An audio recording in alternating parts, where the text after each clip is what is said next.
संसार में जितनी घटनाएं घटती हैं वो पहले से निश्चित है, कोई नई नहीं।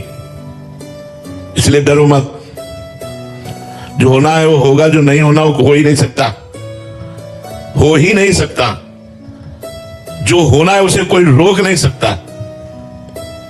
एक ज्योतिषाचार्य थे, तो बहुत ज्योतिष का पक्का ज्ञान था, तो सबकी कुंडली बनाते थे। तो एक दिन उन्होंने सोचा अपनी कुंडली भी तो देख ले। तो उन्होंने अपनी कुंडली में देखा कि मगरमच्छ से मृत्यु है।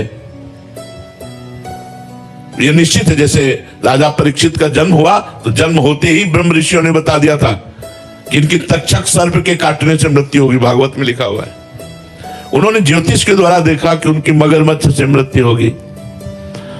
उन्होंने अपना घर द्वार बेच दिया और रेगिस्तान में जाकर के वहां रहे कि जहां पानी नहीं तो मगरमच्छ कहां, जहां पानी की समस्या है वहां मगरमच्छ कहां। अब ज्योतिषाचार्य थे, उनका बड़ा यश बढ़ा।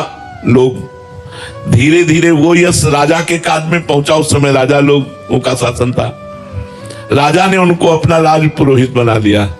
बड़े मजे, राज पुरोहित बन गए।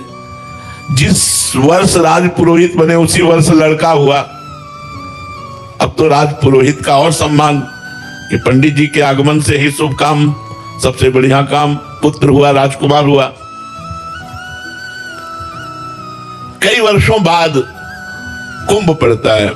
अब जब प्रयागराज का कुंभ आया तो राजा ने तैयारी की और छोटे राजकुमार को भी साथ। पंडित जी से कहा आप कुल पुरोहित हो, मंत्र उच्चारण तो आप ही करोगे। उनका महाराज प्रयागराज नहीं जा सकते हम तीर्थ। बोले क्यों? बोले मगरमच्छ से हमारी मृत्यु है, हम जल के समीप नहीं जा सकते। तो उनका तुम चिंता मत करो, गंगा में इधर जाल, यमुना में जाल, बीच का जल छनवा देंगे, नौका से सैनिक रहेंगे, बिल्कुल भय करने की जरूरत। उनका नहीं। अब राज आज्ञा जबरदस्ती उनको जाना पड़ा। जब गए तो लड़का भी जल में, राजा भी जल में। पंडित जी बोले हम बाहर से गड़ा नानपति गंगवा बोलना, यहां तक आओ। जैसी हो भवतव्यता तैसी बने सहाय, आप ना आवे ताई पे ताई। मगरमच्छ आया और पंडित जी को लील के चला गया। ना सैनिक, न जाल, न कुछ, कोई रोक नहीं पाया। जो होना है वो हो के रहेगा, जो नहीं होना वो हो नहीं सकता। इसलिए बेफिक्र होकर के राधा राधा नाम जप करो। भगवान नाम जप से समस्त समस्याओं का समाधान, समस्त कामनाओं की पूर्ति और भगवत प्राप्ति भी हो जाती है।